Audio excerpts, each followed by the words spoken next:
बहुत बहुत धन्यवाद, बहुत बहुत धन्यवाद। नमस्कार और झूले।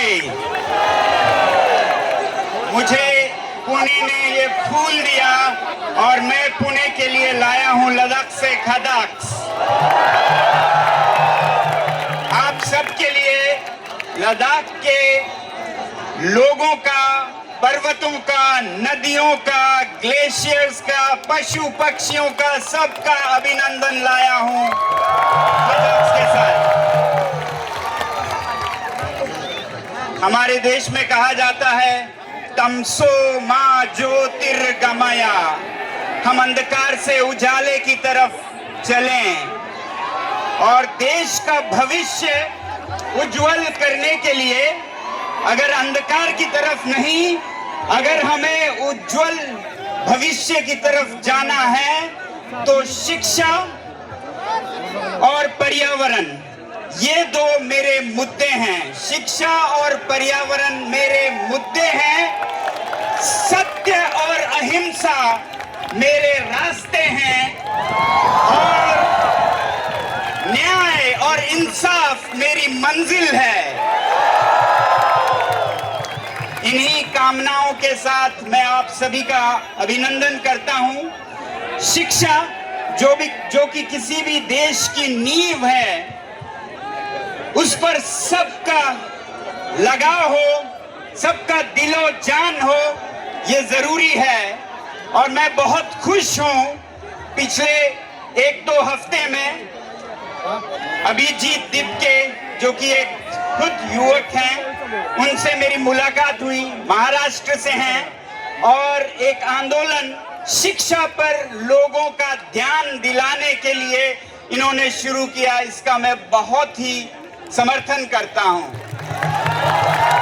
ऐसे ही इनके साथ बहुत से युवा जुड़े हुए हैं और आप सब जुड़े हुए हैं। आप सबका अभिनंदन। जय मातरम।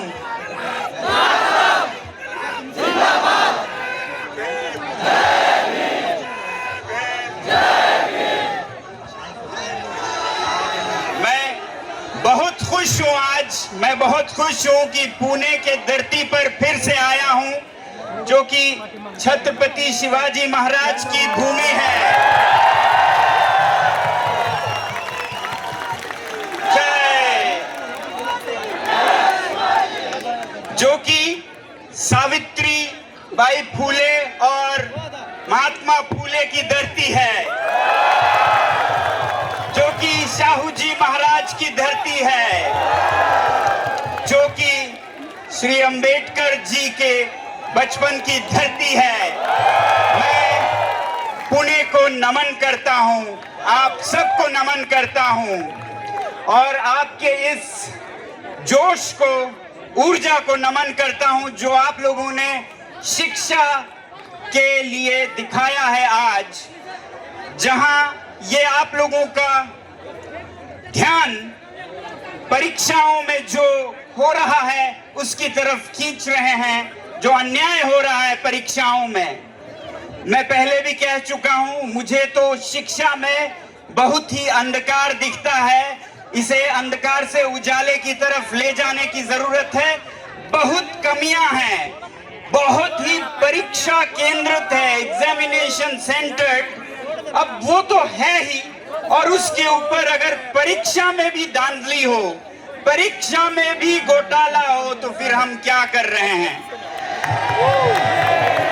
पहले ही समस्या थी कि शिक्षा को परीक्षा के बराबर मान लेते हैं हम, और वो जो परीक्षा इसका केंद्र बन गया है गलती से, उसमें भी अगर कमियां हो तो फिर जाएं तो कहां जाएं ये बच्चे।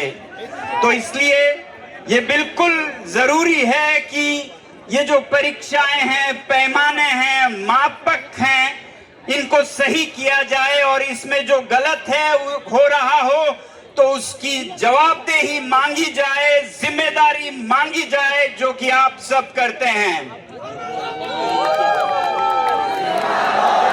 बिल्कुल जिम्मेदारी ले, यानी कि हम कह रहे हैं कि जिम्मेदारी जिम्मेदारी लेनी होगी, जिम्मेदारी लेनी होगी। तो बहुत कमियां हैं, जैसा मैं कहता आया हूं, हमारे शिक्षा नीतियों में कुछ बदलाव आ रहे हैं, मगर वो भी जमीन पर नहीं उतर रहा है। और उसके ऊपर आलम ये कि जो परीक्षाएं जो कि बहुत अच्छे बुनियादों पे नहीं है, उसमें भी कमियां हैं। मगर खुशी की बात यह है कि आज भारत में, दिल्ली में, पुणे में, लखनऊ में, अमृतसर में, हर जगह लोग जाग रहे हैं इस कमी की तरफ। युवा जाग रहे हैं, जवाबदेही मांग रहे हैं। और लोकतंत्र की यही शक्ति है, जब लोग जवाबदेही मांगे तो वही शक्ति है, और उसके बिना लोकतंत्र बेमानी है। तो आप लोगों का फिर से बधाई कि आप इस राष्ट्रीय दायित्व को निभा रहे हैं। ये किसी सरकार के खिलाफ नहीं है, बल्कि कोई भी अच्छी सरकार ऐसी जवाबदेही मांगने पर उन्हें बहुत खुशी होनी चाहिए, क्योंकि उनका काम सही होगा। दोस्त सच्चे वो हैं जो आपकी कमियां बता सकें और जो आपसे जवाबदेही मांग सकें। वो दूर के दोस्त हैं, वो दूर के दोस्त हैं, चाहे उनकी कड़वाहट लगे, कटु लगे उनकी जुबान, मगर वो सच्चे दोस्त हैं। नकली दोस्त वो हैं जो आपके चाटुकार हो, जो आपके हर चीज को सही कहे, चाहे वो सही हो या गलत हो। तो ऐसे नागरिक ना बने, ऐसे नागरिक ना बने। आप वो नागरिक बने जहां सही हो वहां गलत ना कहें, और जहां गलत हो वहां सही है ना कहें। तो जैसा मैं कह रहा था, शिक्षा और पर्यावरण मेरे मुद्दे हैं, हमारे मुद्दे हैं। भविष्य उज्जवल होने के लिए एक तरफ हमारे बच्चों की शिक्षा बहुत बहुत जरूरी है, वहीं दूसरी तरफ पर्यावरण हमें अगले पीढ़ियों तक स्वच्छ रखना बहुत जरूरी है, जिसमें कि हमारी हवा साफ हो, पानी साफ हो, वरना आने वाली पीढ़ियां सांस के लिए तरसेंगे, पानी के लिए तरसेंगे। तो ये जलवायु, ये पर्यावरण, इसे भी हम उस दूर अंदेशी नजरिए से देखें जैसे हम शिक्षा को देखते हैं। और मैं पुणे को सलाम करता हूं, इससे 2-3 बार पहले भी आया हूं। पुणे के लोग बहुत ही सजग हैं, पर्यावरण के प्रति बहुत ही सजग हैं। मैं इससे पहले जब आया तो कभी नदियों को बचाने की बात चल रही थी, उसके लिए आया। कहीं पेड़ों को बचाने के लिए लोग निकले थे, इसके लिए आया। मुझे आशा की किरण दिखती है पुणे से, महाराष्ट्र से।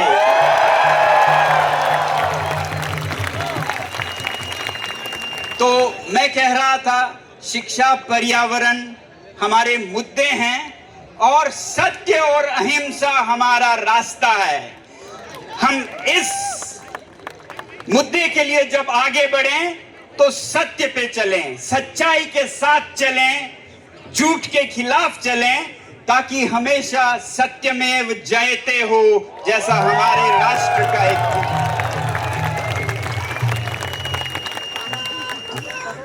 जय।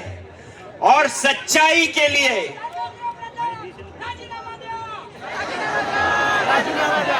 जी हाँ, सच्चाई, ट्रूथ शैल ऑलवेज प्रिवेल।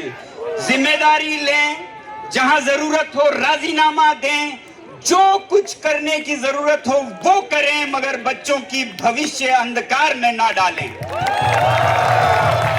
सत्य के साथ चले। अगर गलत हो रहा है, अगर शिक्षा प्रणाली में, परीक्षाओं के प्रणाली में कमियां हैं, तो उन्हें दूर करने के लिए सच्चाई पे चले, किसी भी झूठ का सहारा ना ले, जिम्मेदारी ले। ये बहुत जरूरी है, सत्य के रास्ते पे हम चलें।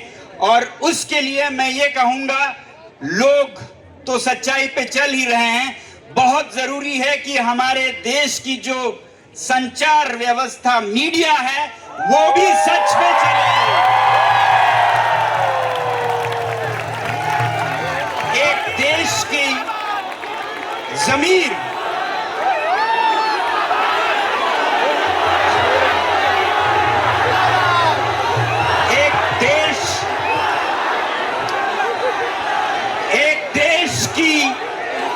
कॉन्शियंस कीपर्स जो आत्मा की आवाज लोगों तक अभिव्यक्त करते हैं, उसे सच्चाई पर चलना होगा। मीडिया को सच्चाई पर चलना होगा, तभी कह सकते हैं हम सत्यमेव जयते।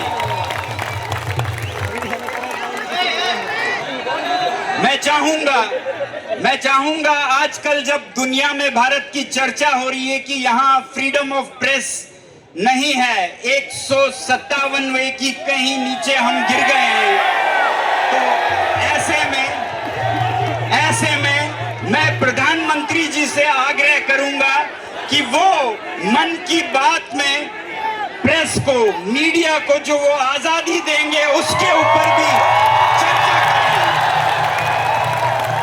क्योंकि जब तक देश की मीडिया साफ सुथरी और सच नहीं होगी तब तक लोगों तक सच्चाई नहीं पहुंचेगी। झूठ फैलेगा और सच्चाई दम घुटने पे मजबूर होगी। तो मैं चाहूंगा कि आने वाले भारत में अगर भारत को विश्व गुरु बनाना है, अगर भारत को विकसित भारत बनाना है, तो शुरुआत संचार माध्यमों के, मीडिया की आजादी से शुरू करें और इसमें भी हम भारत को विश्व गुरु बनाएं। 1 नंबर नहीं हो नॉर्वे की तरह, 2 नंबर नहीं हो तो पहले 10 में तो जरूर आए भारत। तो सत्य हमारा रास्ता है, अहिंसा हमारा रास्ता है। अहिंसा, आपने देखा होगा कि किस तरह से बहुत ही सुंदरता से ये जो आंदोलन चल पड़ा है युवाओं का शिक्षा के लिए, ये कितना अहिंसक रहा है, इसे आपने देखा होगा। और ये इसी अहिंसा की ताकत है।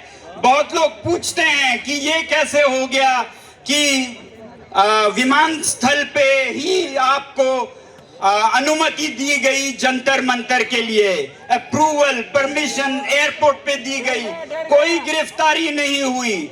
तो मैं कहूंगा इसका बल था अहिंसा, अहिंसा, सत्य, क्योंकि हम सब ने कह दिया था कि कोई हिंसा न करे न करने दे, सतर्क रहें और फूल दें दूसरी तरफ। तो इसलिए अहिंसा के इस शक्ति के सामने सरकार ने भी बहुत ही प्यार और मोहब्बत दिखाया, इसलिए इन्हें परमिशन 1 घंटे में दिया गया और गिरफ्तारी की कोई बात नहीं चली। और अगर इसी तरह अहिंसक रूप में ये आंदोलन चलता गया तो देश में बहुत बड़ा बदलाव भी आएगा और यही हम उम्मीद करते हैं। वरना हिंसा के हथियार दूसरी तरफ बहुत बड़े बड़े हैं, मगर अहिंसा का कोई जवाब नहीं है। तो आप कौन सा चुनना चाहेंगे, अहिंसा और फूल के हथियार या फिर पत्थर लाठियों के हथियार? तो अहिंसा परमो धर्मा, अहिंसा पे हम चलेंगे, यही हमारा रास्ता है। और न्याय इंसाफ हमारी मंजिल है। आखिरकार हमारी लक्ष्य होगी, हमारा लक्ष्य होगा कि हम इंसाफ तक पहुंचे। शिक्षा के द्वारा समाज में इंसाफ, हर बच्चे को, हर तबके को, हर प्रांत को, हर जाति को, हर धर्म को एक जैसा भविष्य मिले, ऐसा इस आंदोलन का लक्ष्य है। न्याय मिले, न्याय की पालिका भी शुद्ध हो, स्वच्छ हो, ऐसी हमारी प्रार्थना है। जिस तरह की हम उम्मीद करते हैं संचार माध्यमों से, वैसे ही न्यायपालिका भी हमारी उम्मीद है, आशा है, प्रार्थना है कि इसे स्वच्छ रखा जाए ताकि देश सच में विश्व गुरु बने। तो आखिर में मैं फिर यही कहूंगा कि शिक्षा और पर्यावरण हमारे मुद्दे हैं और सत्य और अहिंसा हमारा रास्ता है और इंसाफ हमारी मंजिल है। जय महाराष्ट्र, जय हिंद।